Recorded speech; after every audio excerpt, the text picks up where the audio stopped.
Hello, everyone, and welcome to another installment of TEDXcellence, the show in which I attempt to expand my knowledge by watching increasingly bewildering and infuriating presentations. And I come to you live from my Corona bunker on the moon with Dogcat Fox, a fresh pepper jack. Oh, and all of you. Hello, everyone. Welcome to Monday. Manic Monday, oh. Yes, it is Monday. And what better way to work through the midday of a Monday than with something probably bewildering? But we'll see. You never know. I never know. Could be the one. This could be the one that I come away with something like, I hadn't thought of it like that before. Yes, it is a thin hope, but hope springs eternal. Just like all of you, including Asian Hippie, hello, Tank Destroyer 495, hello, Chicago Mike, hello, Mr. Joestar, hello, John Miller, hello, Jaeger Pony, hello, Aloysius Fudpucker, hello, Cephtus Wolf, hello, Somnonial Nation, hello, Richo8181, hello, Assassin of the Gray, hello, Quinn the Cultist, hello, Zach Osborne, hello, Avi, hello, Brutus, hello, Red Chaos Tree, hello, and then chat jump because of course it did. Let's try. No, go back. That was at Red Chaos Tree. There we are. Benenator Zero, hello. This is Kyle. Thank you so much. Hello, chat people and scribbles. Hello, Kyle. Eli Kennemer, hello. Drew W, hello. That one servant of Satania, hello. Eric Grunstadter, hello. Ecto Merc, hello. The Pissed Off Shih Tzu, hello. Corey Suzuki, hello. Yoshi the Macabre, hello. Spyro Girl, hello. Big Assassin 80, hello. The gayest person on YouTube, thank you. One, please. One you shall have. Hab. You know why I said hab? Because the next person I have to say hello to is Jeb Duke, hello. Saniko, hello. Luke Skywalker 2, hello. Blake Hanley, hello. Tarkata, hello. Deco, hello. Robert Lapine, hello. Let's see. Lancelot 652, hello. Spittlebuggies, hello. Jeb Duke, thank you so much. Give me some of that sweet SJW goodness. I'm not going to give it to you. X gonna give it to you. Lord Famine, hello. Megan Ring, hello. The One Ton Hammer, hello. Roger Reynolds, hello. Fernanda Chastelos, hello. Grizzle McThornbody, hello. Stig Helmer, hello. Dungeon Master Blaster, hello. Subpar Genitalia, hello. Puttock, hello. And I think that's everyone. Okay. Hello, everyone. Okay, so what do we have in store today? Well, we have something called Identity and Inclusion during COVID-19. Identity and inclusion during COVID-19. Now, for those of you who are longtime viewers of my channel, and for those of you who might be new here, thanks to my visit to Sinatra yesterday, and thanks again to Sinatra for having me on, all my new subscribers and or viewers, you know that diversity and inclusion are my favorites. Now, he doesn't say diversity here, he says identity, which is becoming one of my new favorites because racial identitarianism is cool, isn't it? Right? That's what we're being told. Now, I don't know if it's going to be racial identitarianism. Identity can go all over the place, as we know, but I have a feeling. But anyway, the bingo card is at the ready. The link to the bingo card is in the description if you'd like to follow along.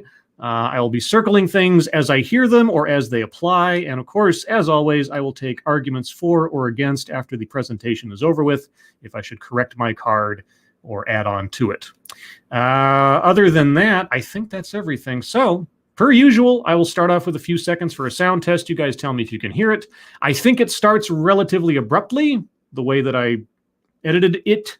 So we'll dive into it right now. Like many people my age, I grew up watching a TV show called Mr. Rogers' Neighborhood. Okay, like many people his age, he grew up watching Mr. Rogers' Neighborhood. The sound, I attempted to clean it up a bit because this was filmed outdoors and the sound quality wasn't that great when I got it. I attempted to filter out some of the background noise. I did the best I could. It's still coherent as far as I can tell. You guys tell me. Let's see. Sounds good. It's fine. Sounds good. Sounds PBS-y. Well, I mean, we're talking about Mr. Rogers, so of course it's public broadcasting. And technically, YouTube is public broadcasting. TEDx is sort of a public. Anyway, I am curious to know why the TEDx logo in the back looks like it's in a decrepit state. I don't know if that's meant to be just sort of artsy or somehow a unintended metaphor. But Mr. Rogers, yes, I watched Mr. Rogers' Neighborhood when I was a young child. Tell me more. And the theme song of that show started with the words, "It's a beautiful day in the neighborhood." It's true. Those were the first lyrics of that song. It's a beautiful day in the neighborhood. It's a beautiful day for a neighbor. Would you be mine? Could you be mine? Yes. Okay. We're on the same page. However, in 1968, when that first show aired, there were many neighborhoods not singing that song. That's because the song didn't exist until that first airing. I know I'm being literal here, but okay. You're right. You're right. There were many neighborhoods who were not singing that song. And you know what? There are many neighborhoods not singing that song now. There were many neighborhoods not singing that song during the run of Mr. Rogers. There were many neighborhoods not singing that song 300 years ago. Okay. Because the Jim Crow era laws that mandated racial segregation are no longer in practice. Oh, is that not what you're going to say? Oh, okay. Made it such that the neighborhood in which you lived determined the life that you had. That is likely true. I'm not going to claim to be a historical expert on Jim Crow laws or otherwise, but certainly life under Jim Crow laws in the South and elsewise was a kind of hell I do not wish upon anyone, regardless of what they look like, ever in this country. And aren't we happy now that those are defunct? Aren't we? The golden rule tells us to treat your neighbor as yourself. Well, that's one iteration of the golden rule, I suppose. Do unto others as you would have them do unto you. It's not a perfect philosophy, but it is a very good start, sure. But it doesn't tell us who you should consider your neighbor or that you should ignore the people that aren't.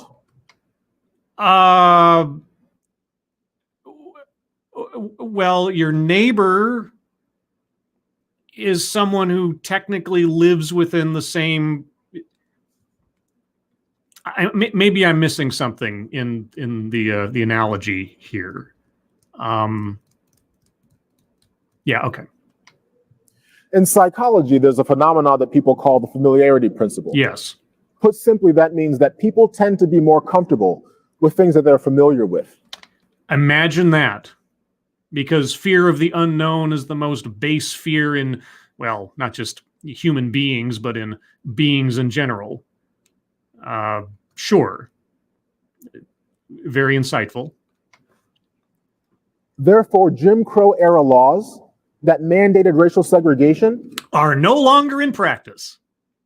Oh, sorry, I keep cutting in there. I don't know why I keep doing that. Exacerbated an already problematic societal structure that made it such that people did not get to know each other because they weren't around each other. Sure. In Jim Crow era, sure.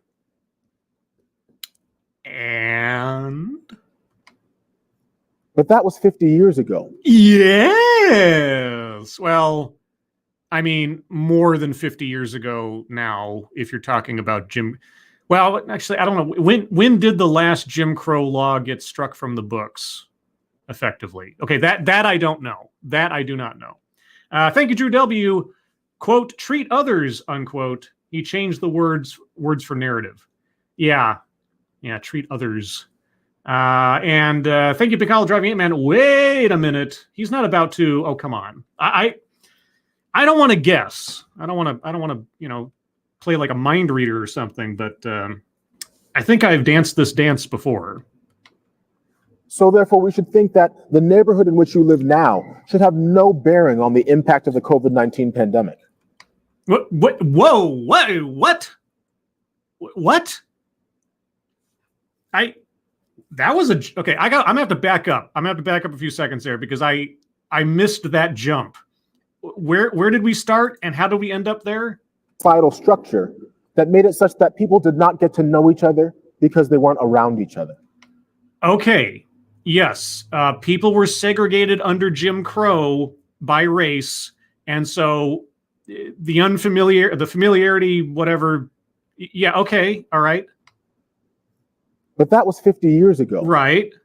So therefore, we should think that the neighborhood in which you live now should have no bearing on the impact of the COVID-19 pandemic. I have absolutely no idea what he's getting at. And we're only a minute 13 seconds into this thing. Okay. I don't know if that's not a record. I think like 27 seconds is the record for me to completely lose my train of understanding, but okay. COVID, okay. But unfortunately, the neighborhood in which you live yes has more of an impact on your survival than you may even know. It must, because I live in an apartment complex. I would be challenged to give you the name of any one of the neighbors or families that live in the apartment complex with me. And truth be told, they'd probably be hard-pressed to identify me by name.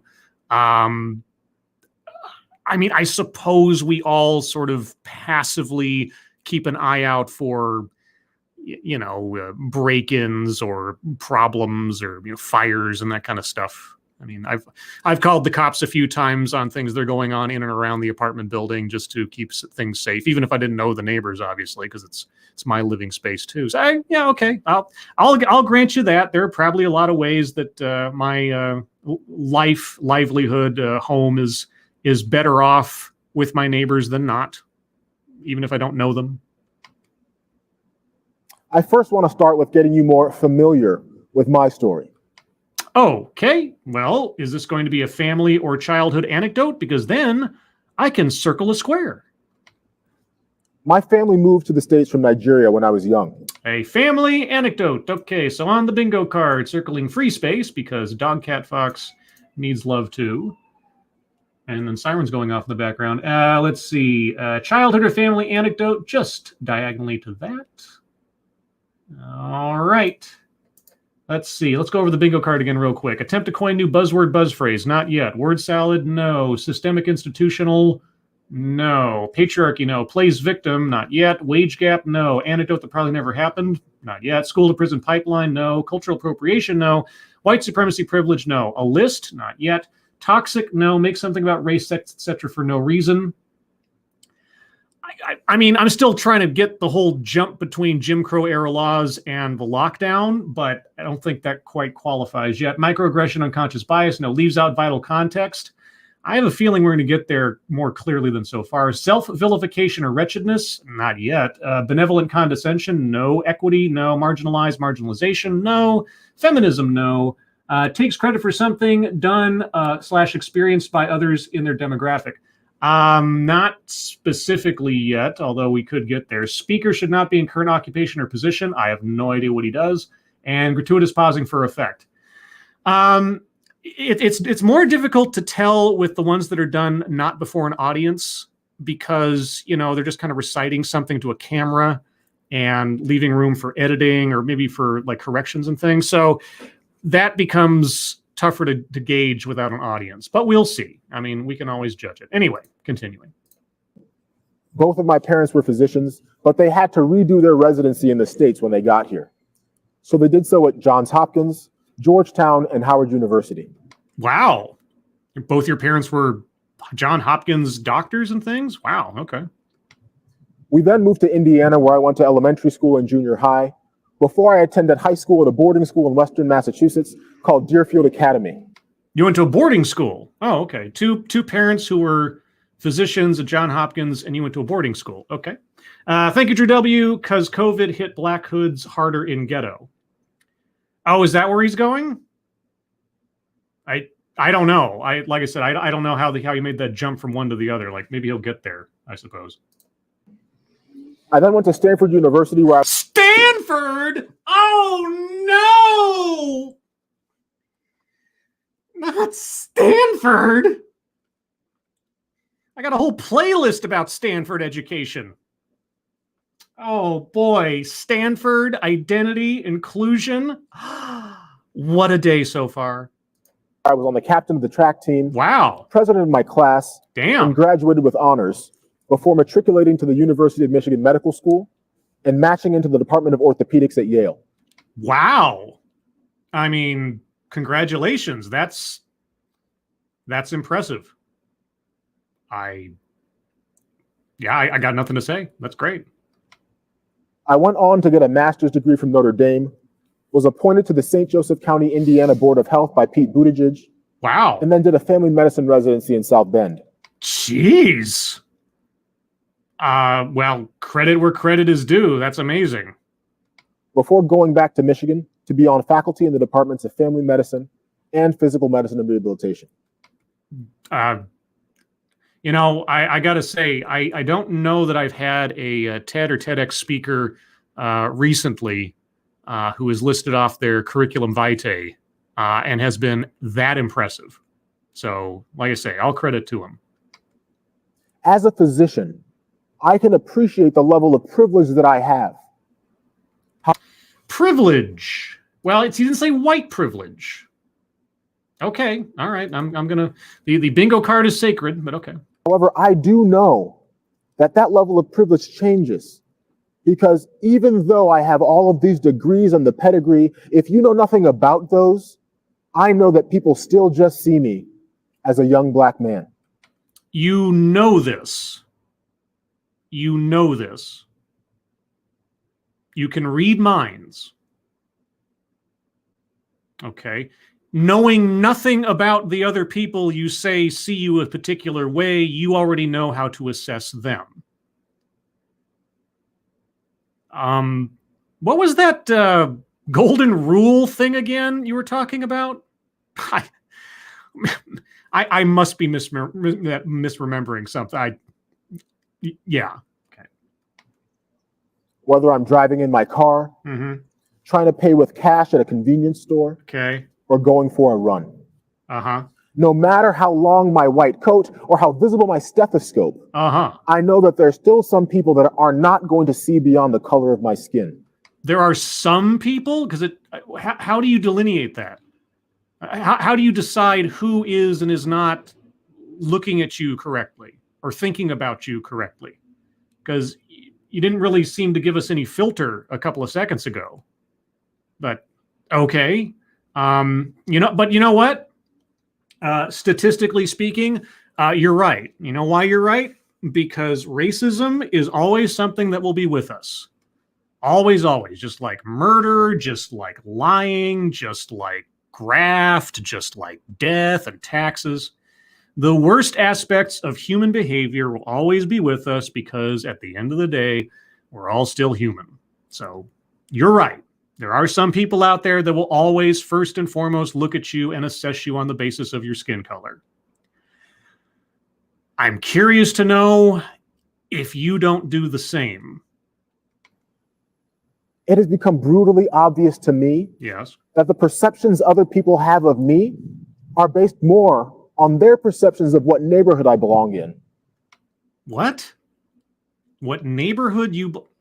Okay, like I say, maybe I just live a sheltered existence or something, but you're assuming the worst of people real quick all the time, sounds like.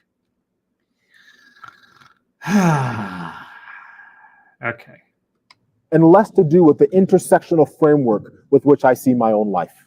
Intersectional. Okay, I don't have that on the bingo card. I don't hear that very often. Intersectionality. So we're talking about the sort of galvanized oppression based on your race, your gender, your orientation, so on and so forth. All these things sort of overlap upon one another, and each one of them comes with its own oppression quotient. And when you start layering it one on the other, you get a more oppressed person than somebody else who has fewer layers. You know, it's the progressive stack. If you don't know what the progressive stack is, look it up. It was very popular during the Wall Street, Occupy Wall Street. I had to think of that phrase. I haven't thought about Occupy Wall Street in so long. I had to think of it again. Occupy Wall Street, the progressive stack, the assessment of someone's attributes that signifies how oppressed they are as an individual, that kind of thing. Let's see. Thank you, Picard Driving 8 Man. Any bets his preferred patients are not on Medicaid? Whoa. Okay, but yes, your intersectional stuff. Now, you may think that that level of privilege in the life that I lead doesn't impact things at all. But once again, I tell you that to date, we now see that the COVID-19 pandemic has had a disproportionate impact on communities of color all over. Aha. Well, I guess you were right, Drew W. That's where we're going here. Okay. Why is that? What is your theory behind that? Given that you're a mind reader, I'm curious to know what other clairvoyance you have to tell us why that is. Now, the World Health Organization describes the social determinants of health as the conditions in which people are born, live, work, and grow. Those are the conditions that are responsible for these health inequities. These health inequities, which are the unequal, uneven, and unfair factors that lead to the determination of your health. Okay. So what is the cause then? National data have shown that the COVID-19 death rate is 6 times higher in communities that are non-white when compared to communities that are white.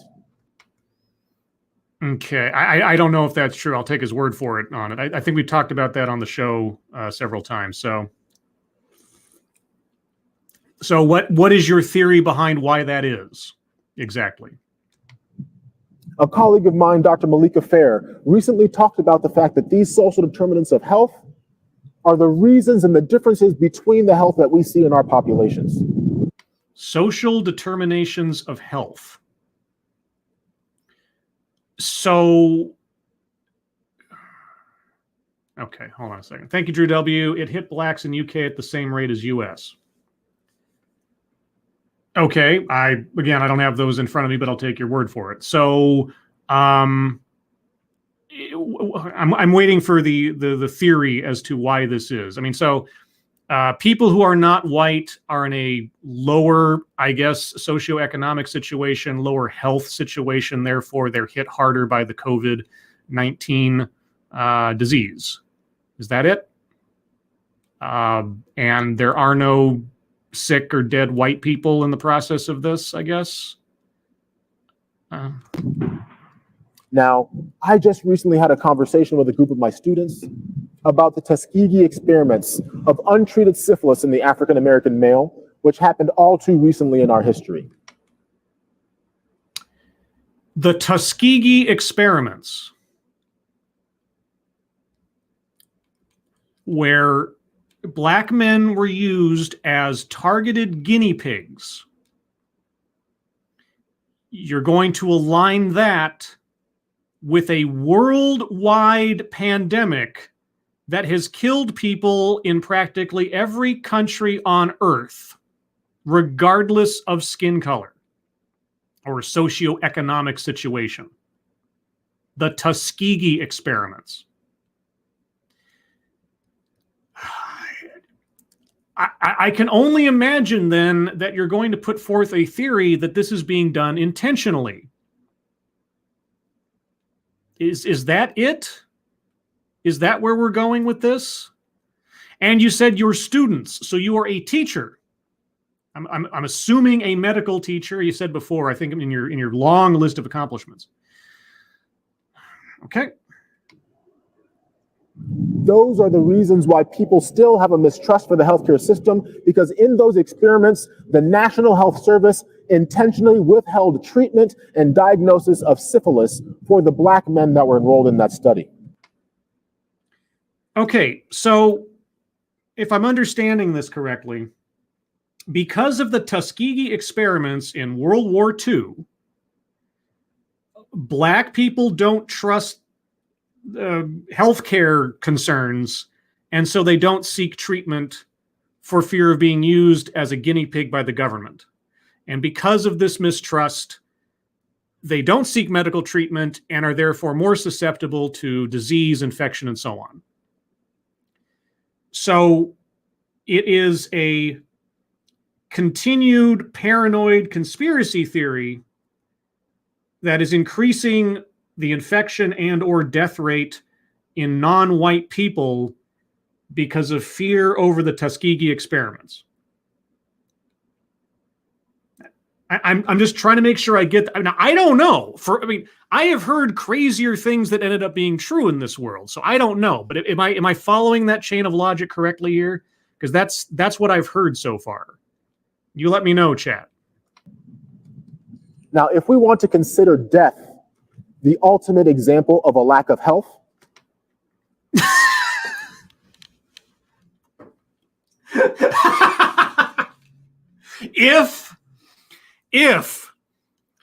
if I had to imagine a scenario where there is the ultimate situation of a lack of health, yes, I think death would probably be it. No. You know what? I'll take the probably out. Yes, death is the definition of a complete lack of health. You got me, but I don't think we need the if there. Okay. then the recent deaths of George Floyd, Ahmaud Arbery, and Breonna Taylor should be a striking example of the fact that Black people are not valued equally as others in our country today.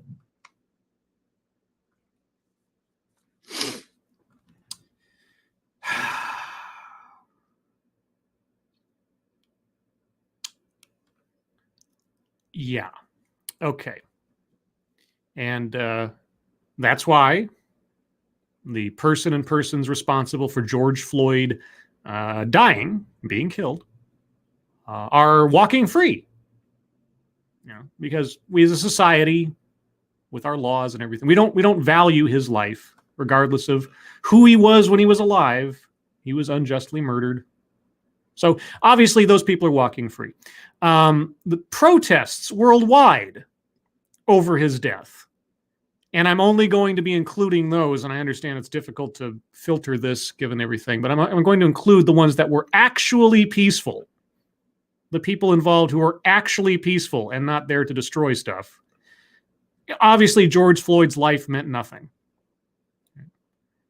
The protests, the movements over Breonna Taylor, the guys who were arrested for Ahmaud Arbery. You're right. Our society obviously doesn't value those lives because everyone involved in those things is celebrated, walking free, and considered national heroes. Right? Obviously, this country didn't care. Thank you again, Drew W. Still haven't seen major death rates of homeless. I don't know. I don't know if we have those numbers, and even then, how are those being tracked? You know, it's going to be a while. The full effect and scope of COVID-19 deaths, it's going to take a while to assess it, at least a year or more, to try to compare past years' mortality. Because people die every day. Every year we have a certain amount of our population, in the country and the world, who die because that's part of life. We won't know how much COVID has had an effect outside the norms of usual death rates until we've had at least a year's worth of data. And as far as the homeless are concerned, I don't know how that's being tracked or if that's being tracked jurisdiction to jurisdiction. So that's a whole other question.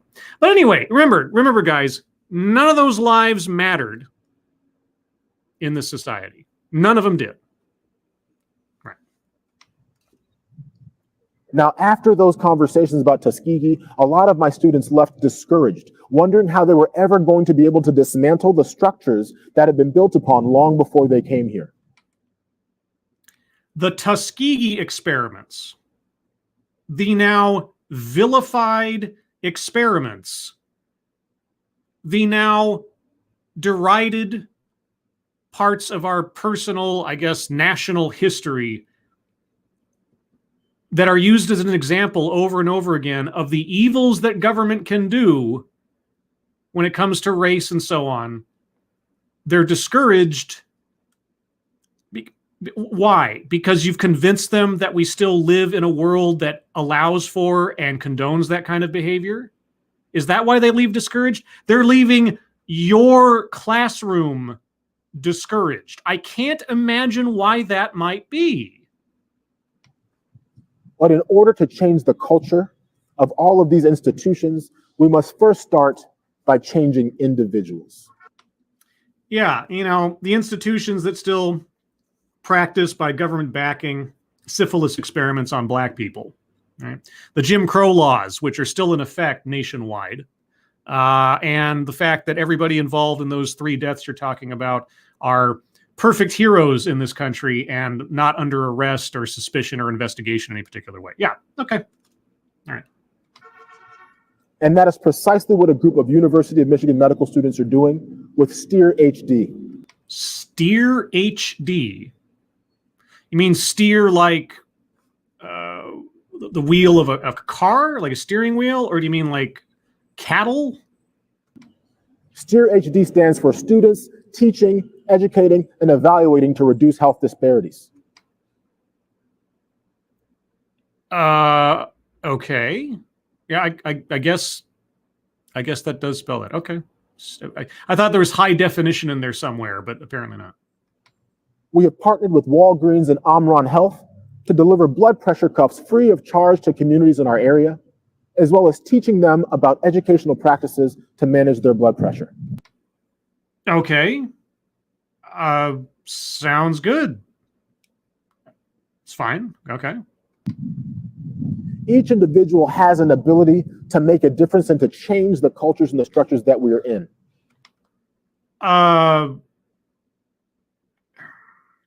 You're going to need to give me a bit more detail and specificity on structures, etc.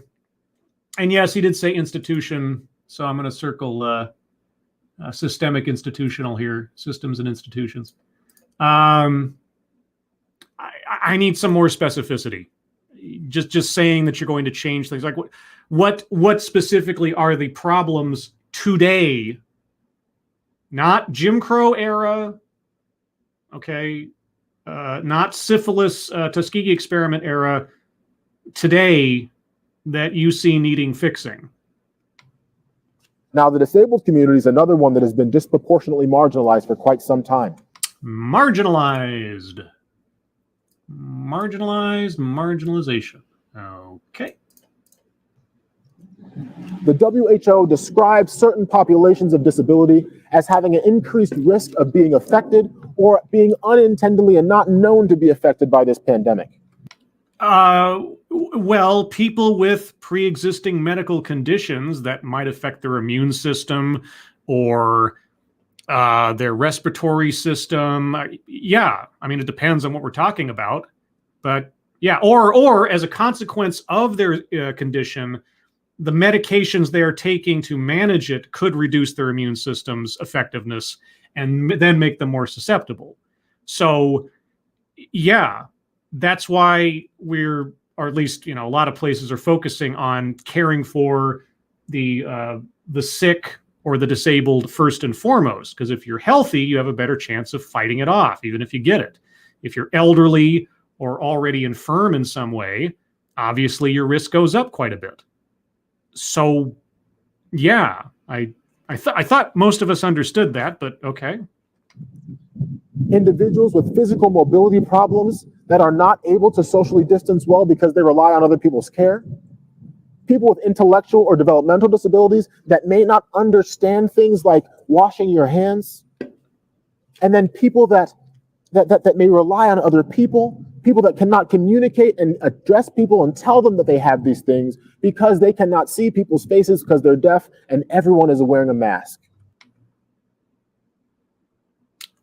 Oh, you mean reading lips? Because for a second there I said you can't see people because you're deaf. I was like, what?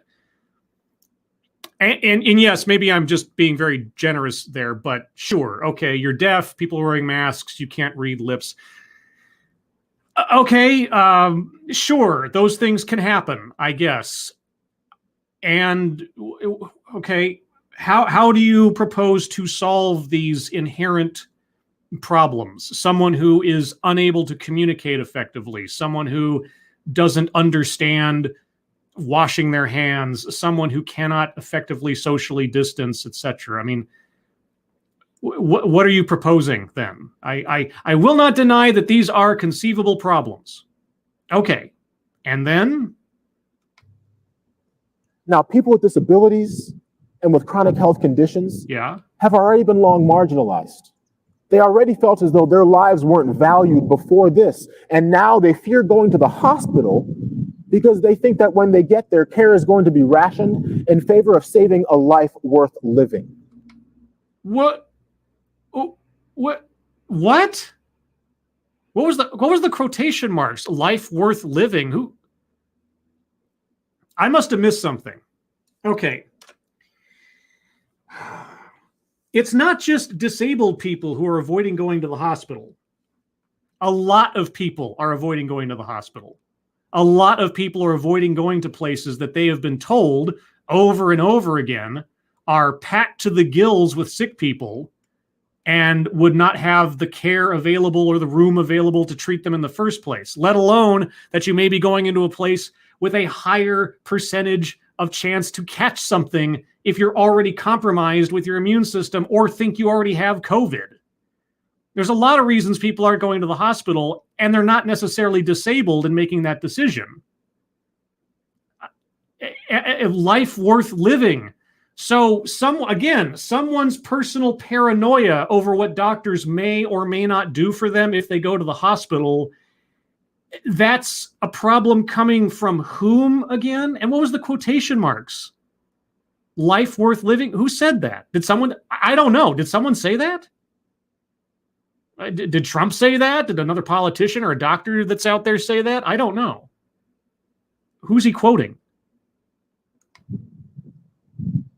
Now, this has a silver lining, however. It does? Because you just painted a picture of an absolute apocalypse. Okay. What's the silver lining to,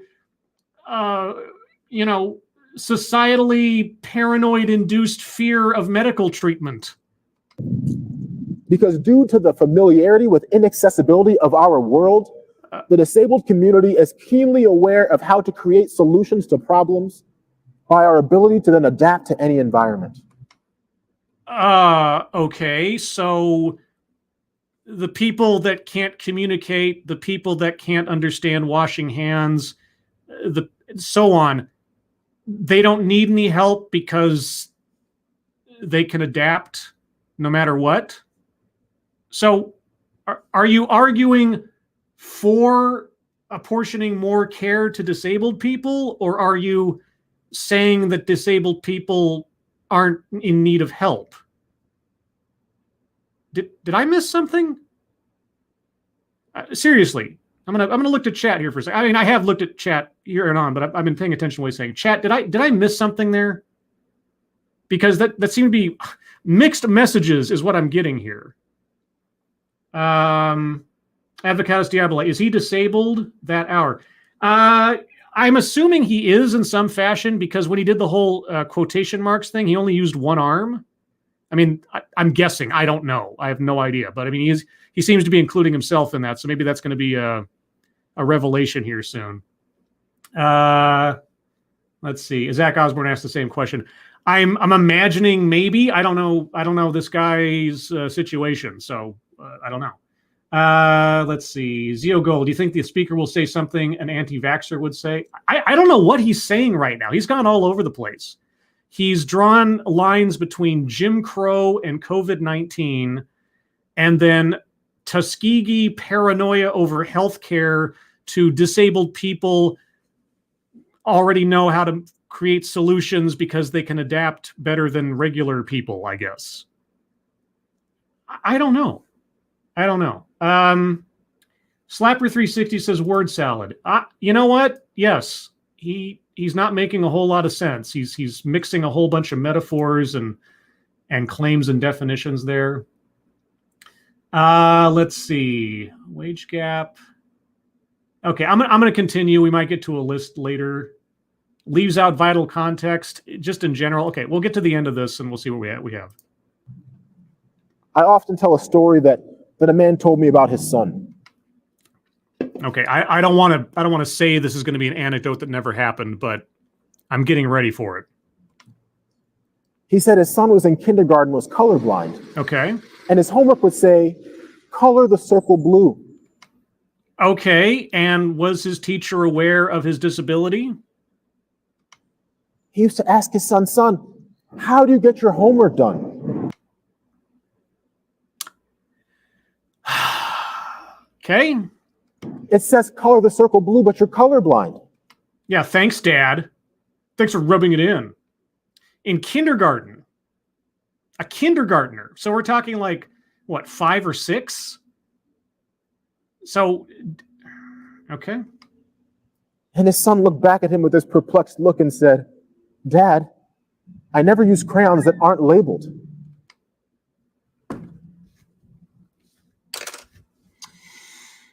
This is me putting my glasses down and my face in my hands because, yeah, that sounds like a conversation you have with a 5-year-old, doesn't it? Now, this is just one indication of the fact that the solutions to problems that we see are sometimes much easier than we would know, especially when we involve the people who were impacted by those problems in the first place. Okay. I was able to read simple words around that age too. All right. So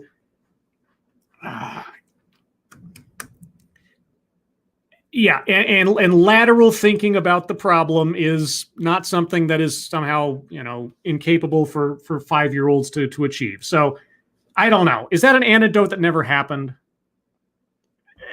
I mean, it's the adult here retelling the story. I don't know. Some emulation says, I'm circling it even if you don't scribe light. Never happened. Okay. That is entirely your prerogative. That's entirely your prerogative. Now we then ask the question, who is actually impacted by the problems that we see today? Problem? What problem? Anything can be a problem if you decide to say that it is one. You need to be more specific here. You're not telling us specifically what are the problems. So far, you've said that personal paranoia is leading people to make themselves more vulnerable to disease and illness by not seeking medical care, even if they think they need it. You're saying that disabled people have inherent obstacles to having, equitable health care or health chances. And yet you say that disabled people don't have those same problems because they can adapt and come up with solutions to those problems all on their own. What are the problems? What specifically are the problems? What did the community outreach group to teach people about blood pressure? What problem was that solving? I mean, in those areas, was there some kind of high instance of blood pressure disease or something like that? Blood pressure disease, high blood pressure. Was that the problem it was solving? I don't understand. I really don't understand. I want to, but I just don't, because you're not telling us. That goes back to the question of who you think your neighbor is. What? What? No, it doesn't. It doesn't go. How does it go back to that question? Okay. All right. I'm going to back up a few seconds. I'm going to give it another chance here because I'm losing my train of thought more so than maybe usual. Not as bad as Chromosome Lady, but we're getting there. Look and said, Dad, I never use crayons that aren't labeled. Now, this is just one indication of the fact that the solutions to problems that we see are sometimes much easier than we would know, especially when we involve the people who were impacted by those problems in the first place. Okay, so you're saying that if there's a problem, it is good to involve the stakeholders of that problem. And I know I'm being very generous here, but he gave the example of the father who didn't understand how his son solved that issue, and the son told him that's how he got around the problem. Okay. So, I mean, obviously it didn't solve the problem of the kid being colorblind. He just found a way to give the teacher what she expected to see, which is fine. You would think that the teacher would have some awareness that this kid was colorblind when giving that kind of assignment out, if the parents were actually communicating with the teacher about any disabilities that existed. But hey, it's actually, you know what? Yeah, that makes that story an anecdote that never happened. There's no way that parents would not have told that teacher he's colorblind. No way. Yeah, that doesn't make any sense. Okay, but anyway, so yeah, you involve the people who have the difficulty in working to find a solution. Sure, if that's what you're saying, I don't disagree with that. Now we then ask the question, who is actually impacted by the problems that we see today? Without specifying what the problems are, unless you're talking about, are you talking about the higher incidence of infection amongst non-white communities? Is that it? I'm drawing lines that you're not drawing yourself for me. That goes back to the question of who you think your neighbor is. My neighbor is anyone who lives within the general distance of my dwelling, in a neighborhood, in an apartment building, someone who has some adjoinment to my living space. That's who I think my neighbor is. That doesn't say anything about the quality of the person or my relationship with the person. Okay. Now, if you think that perhaps your neighbor, you may know someone. You may know someone, and if your neighbor's house is burning down, you feel like that impacts you because you know them. Even if I don't know them, if it's someone in my local community, I mean, in my case, if somebody's house is on fire, my house is on fire. But yeah, I mean, even if it was somebody like down the street from me who I'd never talked to before, I mean, personally, I would have a lot of sympathy, and I'd be doing anything I could, if I could, to help, call 911, get a hose, whatever. Human compassion. I see fires on TV of people's businesses burning down in riots, and I feel bad for them, even though I don't know them, because I'm a human being and I have a certain level of empathy and compassion. I don't know. But okay, sure.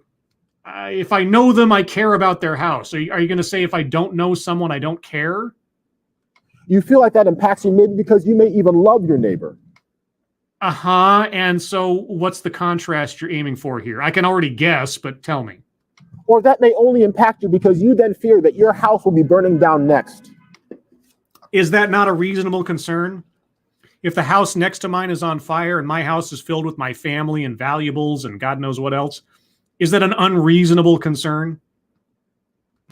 I didn't fully understand the plight of the disabled population until 7 years ago. Yeah. Oh, here we go. Okay. And many of you in the chat guessed it, I think, because I don't think there's anywhere else you can go with this other than he's disabled in some way. When I myself dove into a pool and broke my neck.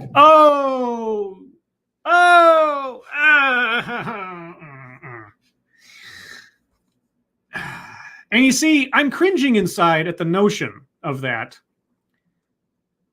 But he's not my neighbor. I don't know him.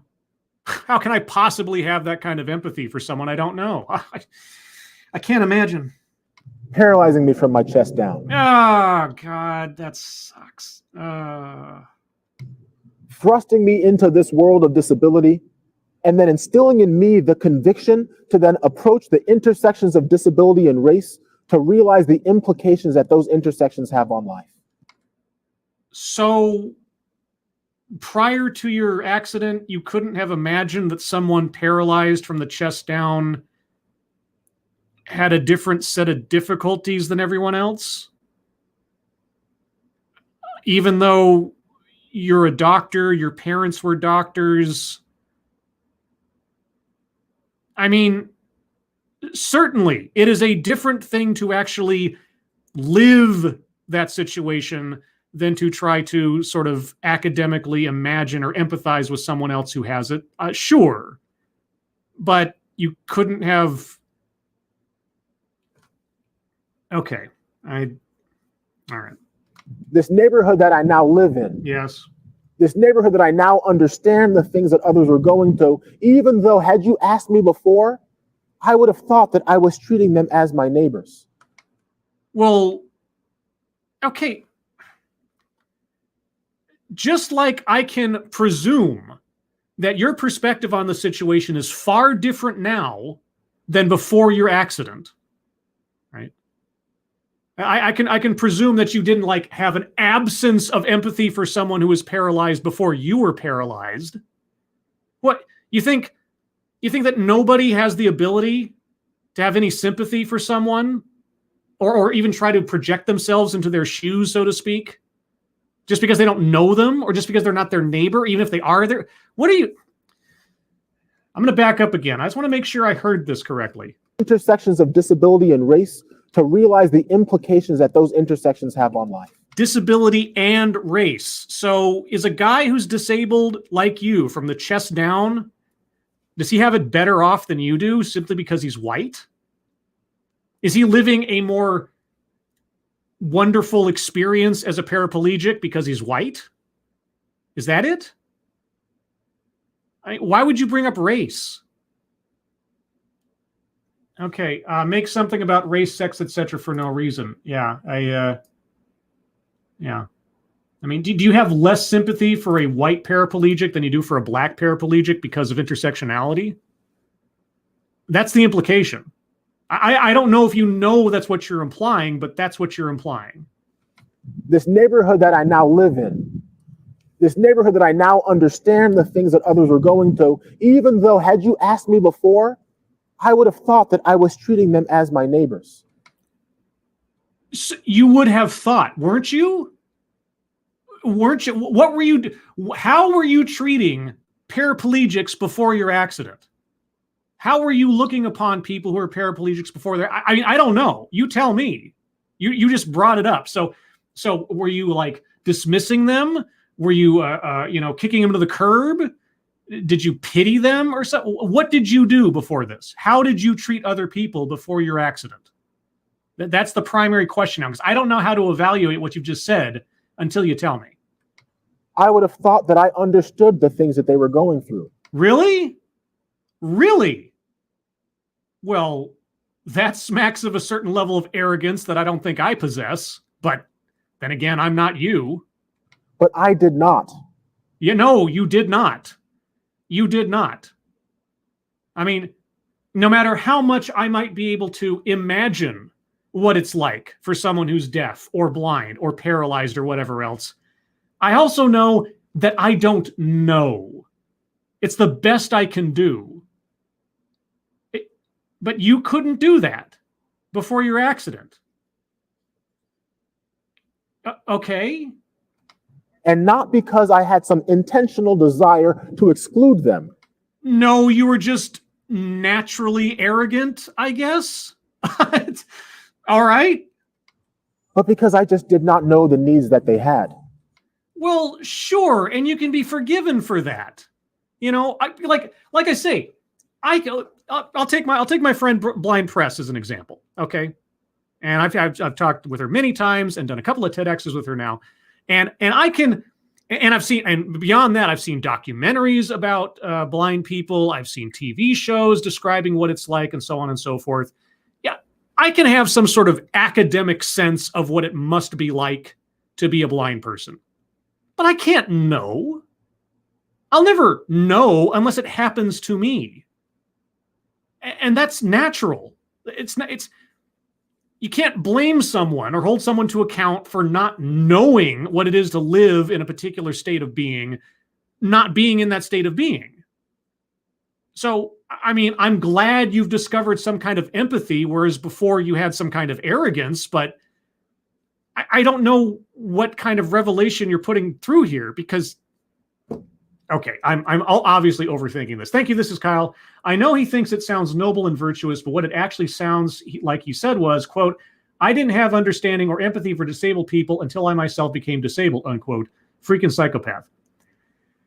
I mean, again, I don't know if he's expressing, I don't know if he means to express what he's expressing here. I mean, I'm willing to give the benefit of the doubt that for the sake of drama or impact, he might be overdoing it or something, because he's making himself sound like a terrible person before his accident. And admittedly, some of the things he said that had nothing to do with disabled people or whatever else indicate he's kind of a judgmental person to begin with. But anyway, thank you, Pikal, the Driving Ape Man. 13 years with her, and I still have no idea. Yeah. I mean, and it doesn't make you a bad person for not knowing. It doesn't make you an insensitive monster for not being able to 100% empathize with someone who has a disability that you don't have. But at the same time, to say that you had no reason to treat someone as a neighbor because they were... Okay, I think I'm thinking more about this than our speaker did before he wrote this speech. I don't know. I sit in front of you here today in a standing frame wheelchair that has allowed me to do medical procedures and surgeries that has returned me to getting access to the world of medicine that I love. I'm amazed you were provided these opportunities, because Jim Crow and Tuskegee Experiment. And isn't medical science wonderful? I mean, for what it can do and can do now that it couldn't do in the past or did not do in the past. Yeah, I'm happy you're able to practice medicine, even in the state that you're in. I'm not being facetious. I'm not being facetious. If you have the mind and you have the talent and you can apply it towards something, regardless of your bodily condition, great. I mean, Stephen Hawking was still solving the mysteries of the universe, even though he couldn't talk or move anymore. So I'm not downgrading any of that. It is with this simple solution that I've been able to then return to this world and be able to participate in a way that I once used to. And that's great. What does that have to do with anything you're talking about? What does that have to do with anything? Now, people often wonder how one individual or one group can create any difference in this extremely difficult situation that we see ourselves in. Which situation? You've brought up many, many situations here. I mean, absent COVID-19, you still put out there that people who aren't white are endemically underserved medically. Okay. And you've brought up the COVID-19 pandemic. And you brought up Jim Crow laws. And you've brought up Tuskegee experiments. And you've brought up the paranoia over healthcare that non-white people have because of the Tuskegee experiments. What situation do we find ourselves in that you're referring to? I don't know, because you're all over the place. But both of these pandemics. But what? Both? What's the second one? What are you talking about? COVID-19. Yeah. And racism. Oh, good Christ.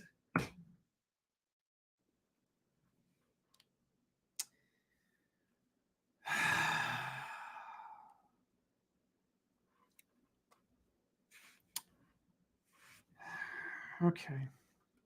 Have demonstrated to me that institutions that have created these rules are only built upon the individuals that have the power to move the needle. How are you a practicing physician? How did you earn all of those degrees? How did your parents successfully immigrate from, Nigeria to the United States and become successful doctors? How was all of that possible in a country that is so direly racist that George Floyd's life didn't matter, that Breonna Taylor's life didn't matter, that Ahmaud Arbery's life didn't matter? There were no consequences to anything that happened to them because this country is so racist that their lives were meaningless. Explain that to me. Explain that to me. You've got a couple minutes left. Maybe you can do it. But if you've already convinced yourself that racism is a pandemic and that everything that has happened since the Jim Crow era didn't actually happen, the civil rights movement, the striking down of Jim Crow laws, the reaction people have these days when a black person is shot by police. If you're going to tell me that racism is a pandemic that everyone is suffering under, you're going to have to convince me, because I'm not seeing much of that in our society, in our media, in our government. Really not. Right now, a group of medical students all across the country are demanding change. State the problem that they are attempting to resolve. Specifically. I mean, the one group you talked about earlier that was providing arm cuffs and blood pressure education, you didn't say it specifically, I don't think, but I'll assume that they were doing that because there was a higher rate of blood pressure problems in that area or in their communities that they were attempting to help mitigate. Okay. What problem are they attempting to solve, this group you're talking about? They're reaching out to their institutions and saying that the time for change is now. Change what? They're saying that we must dismantle the structures of institutional racism and segregation that the foundation of medicine and healthcare has been built upon in order to eliminate race-based medical practices. Race-based medical practices? Okay, and I again, I'm not being facetious here. I don't know what that means. I'm not a doctor. I'm not a scientist. I don't know. Race-based medical practices.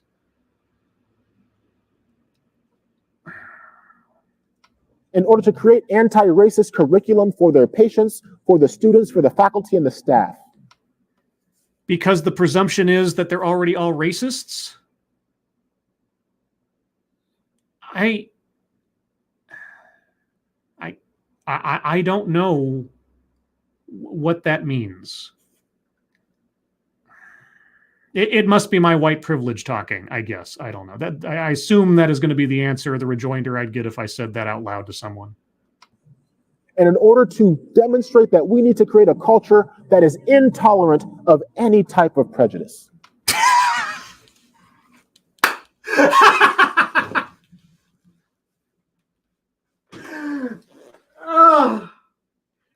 Okay. I'm not a doctor, but I am an English major. And that's what we call a contradiction in terms, or oxymoron is another way of saying it.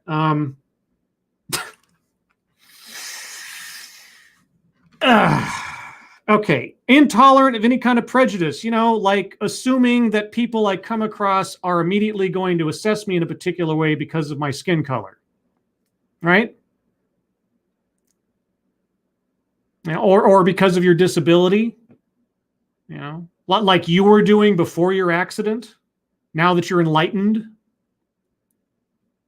I'm not quite sure how much of this is observation or projection. I must admit that prior to me having that accident 7 years ago, I had not had this radical change that is needed right now.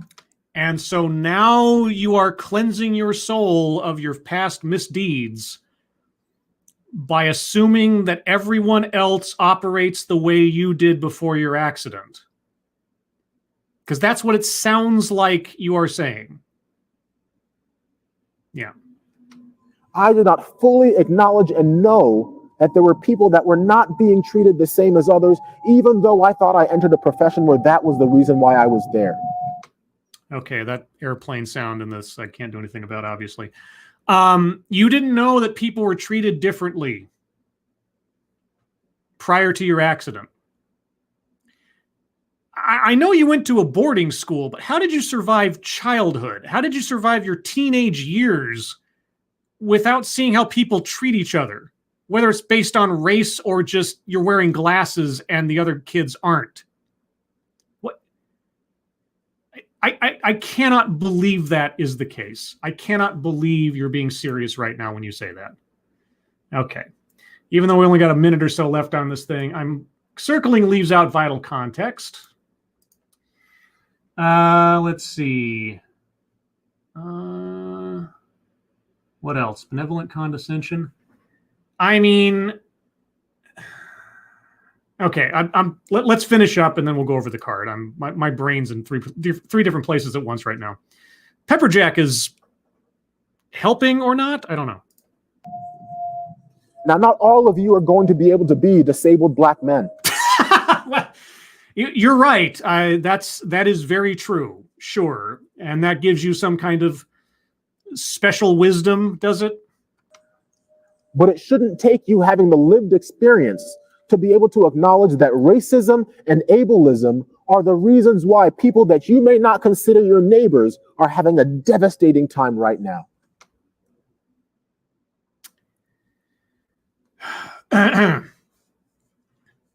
So, anyone who doesn't agree with you is a racist and an ableist. Got it. So while you may not have seen them as your neighbors yesterday, because I think of them as lesser human beings, obviously.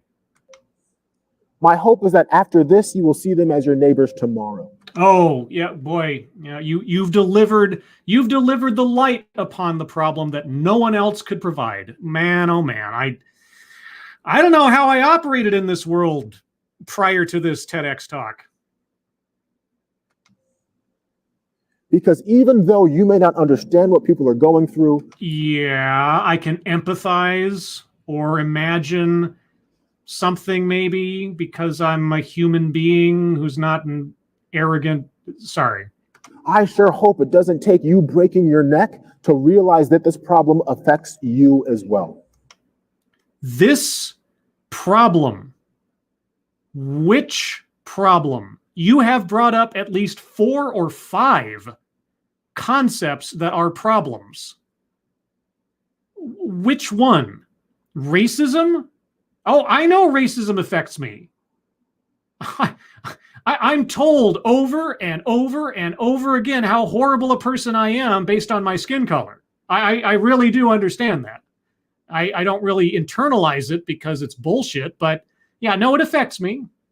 Ableism, well, I don't know. I mean, I got lousy eyesight. I went blind in one eye for a while because of a burst vein, and I had a fear of disability there for a bit. But you know what?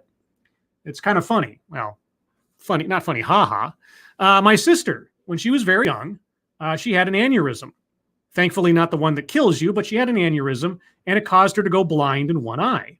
Her right eye, actually, the same eye that later on in life would go completely kablooey on me. But my sister has lived her entire life practically without the sight of one eye. And she's lived a completely productive, full life. She drives, she has a job. It doesn't even seem to bother her. If you knew her, you wouldn't even guess she had it because she's just moved on with her life. And there you go. And so when my eye went all kablooey, when I thought, and we didn't know if it was going to be permanent or not at the time, I got really scared. And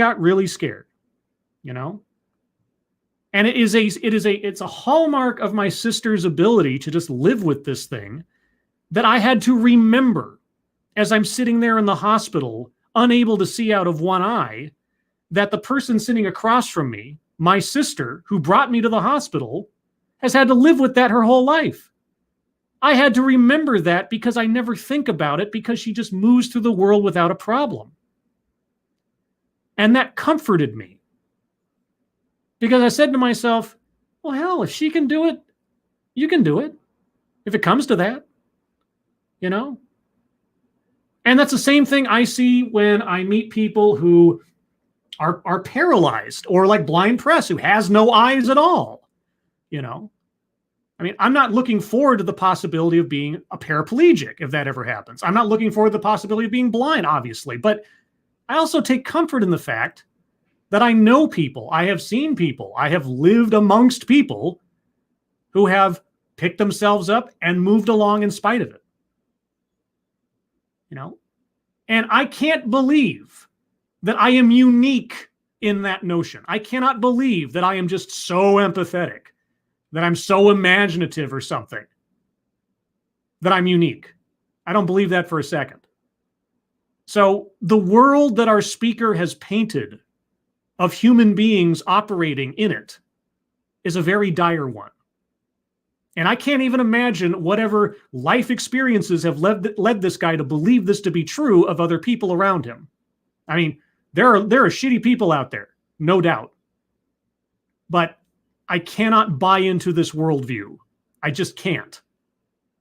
Because I'm not going to live it. I'm not going to project it. I'm not going to be a model of it, personally. I don't know about him. Not me. Thank you, Bacall, the driving ape man. She says if she goes deaf to off her. Okay, well. Yeah. Yeah, okay. We're almost done. 1 minute left, approximately. We are all only as healthy as our most vulnerable neighbors. I mean, in an existential sense, sure. And if we cannot find a way to care for those neighbors, then you too someday will be sitting in a neighborhood on top of rubble in what used to be a beautiful day in your neighborhood. Okay, if you're having, or if you've got evidence or whatever of a literal medical disparity, I mean, before you were saying, okay, I got to use the term. You were saying that people of color, communities of color, are not going to the hospital because of paranoia over the government and the Tuskegee experiments.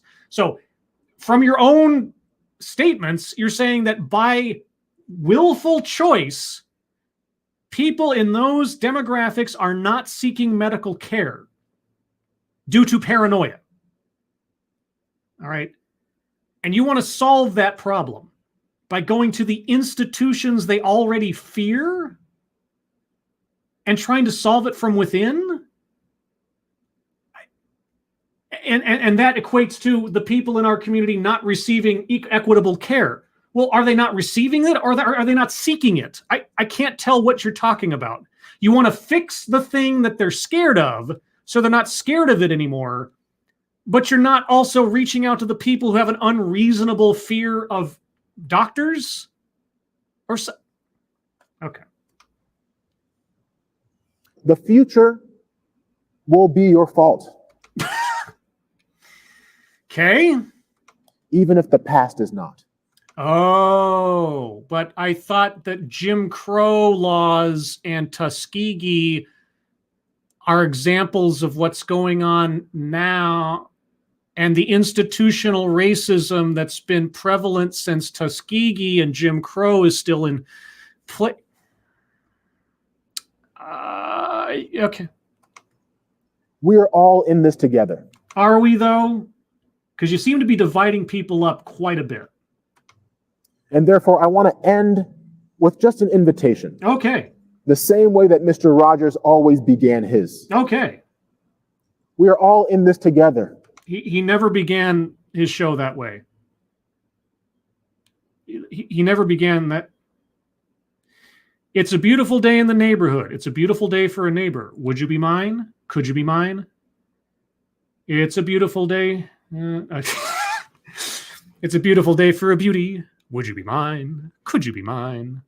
I just like you. So let's make the most of this beautiful day.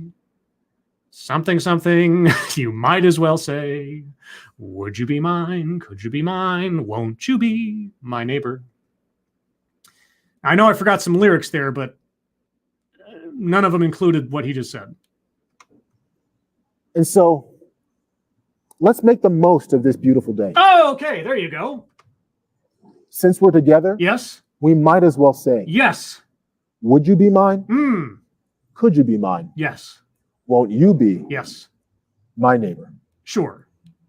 Thank you. Okay.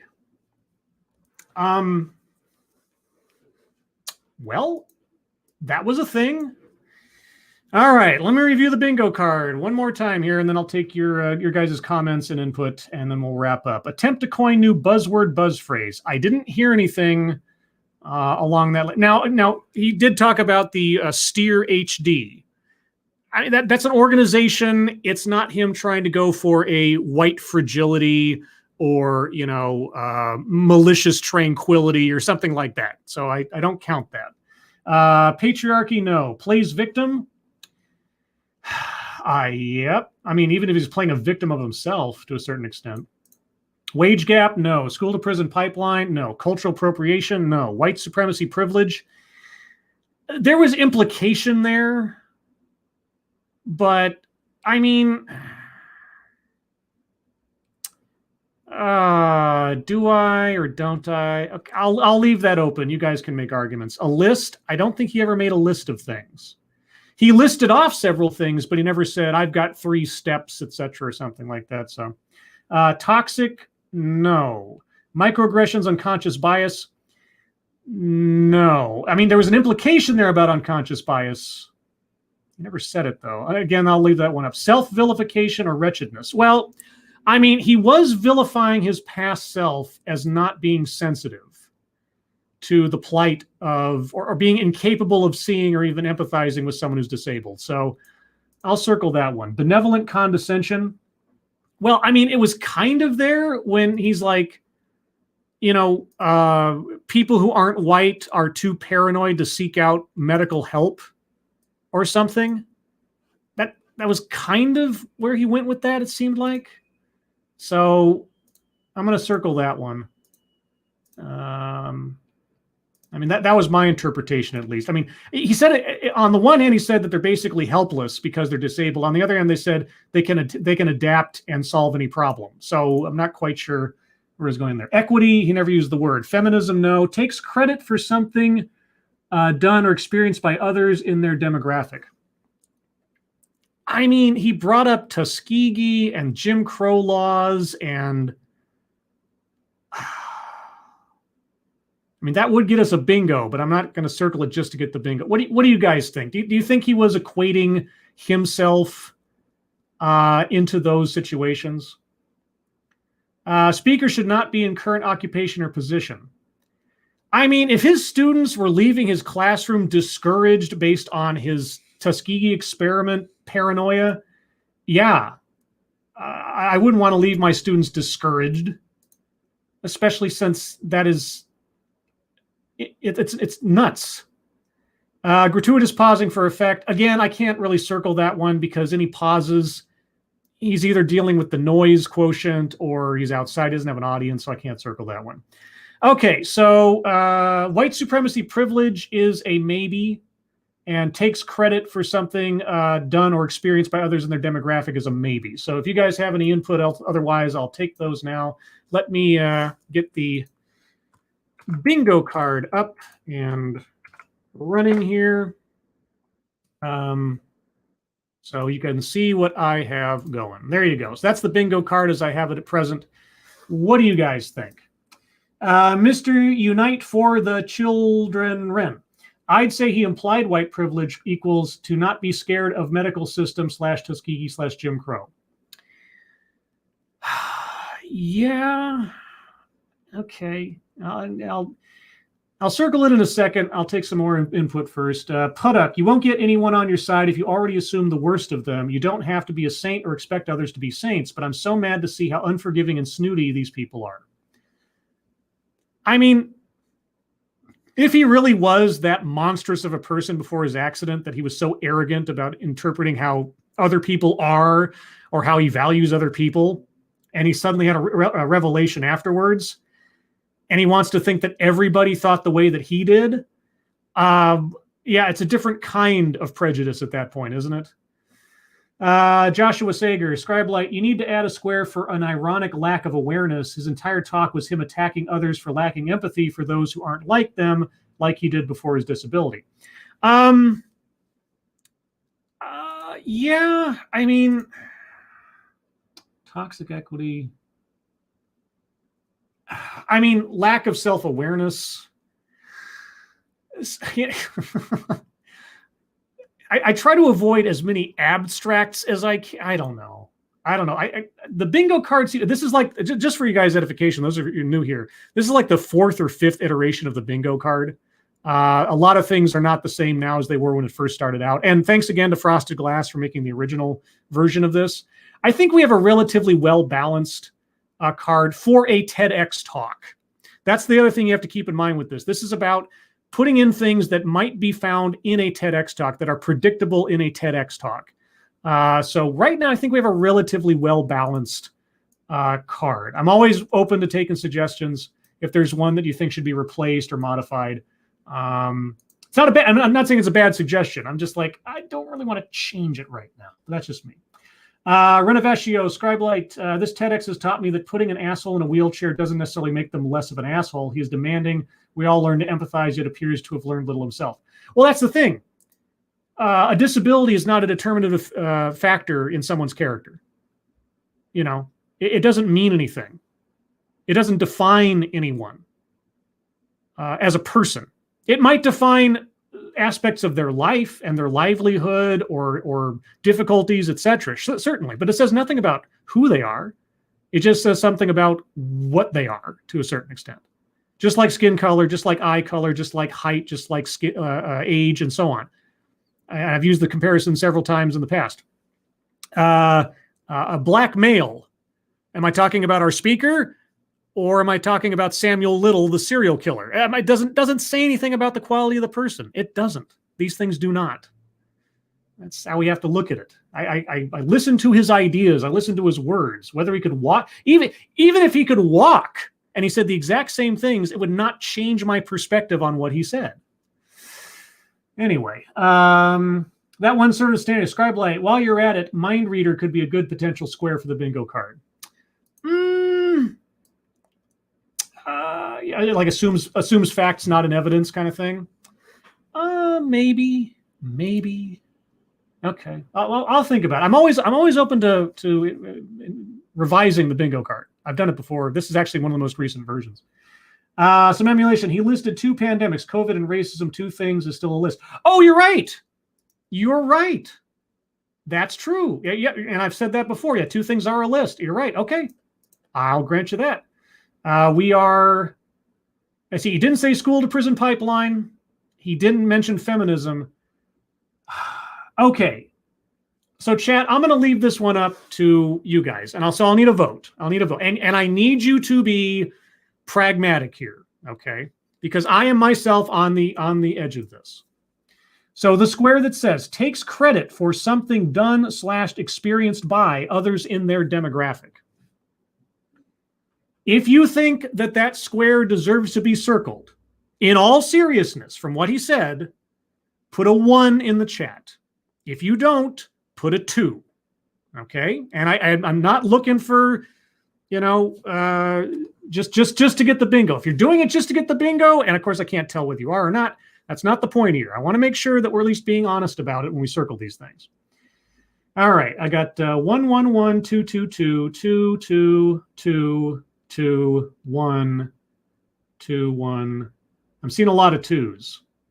Yeah, like I said, I'm just on the edge because, yeah, okay. All right, guys. Well, I'm afraid that pretty much precludes us having a bingo, and it's an honest decision. It is an honest decision, and I appreciate you guys. I appreciate the fact that the scores are so mixed, but more heavily on 2s than 1s, because if we're going to do this and we're going to analyze how these things go, I appreciate honesty, even at the expense of quote unquote winning a bingo. But with that, guys, I'm going to wrap up. So thank you guys so much for coming out today. Thank you so much for your participation. Thank you so much for your generosity. If you'd like to hear more from me or Satsu 2 Cents or Ranting Monkey, you can find all 3 of us tonight on Satsu 2 Cents' channel for a Monday at 6 p.m. Pacific, 9 p.m. Eastern for Lords of the Night, where we will talk about the news of the day, news stories you submit, what we've been up to on the intertubes, and then your comments and questions. Everyone, it was a journey. I think it was educational after a fashion. I hope you think so too. If you like this kind of content, please do like the stream and share it around. I usually do these on the days where I'm not hosting Lords of the Night, so expect another one on Wednesday. If for some reason I decide not to, I will let you guys know on Twitter. And be sure to follow me on Twitter. Links in the description and also on the screen there if you'd like to just jot that down. But regardless, guys, I hope you are all safe and well. If you're not well, please get well soon, and I'll see you on the next one. Take care. Bye-bye.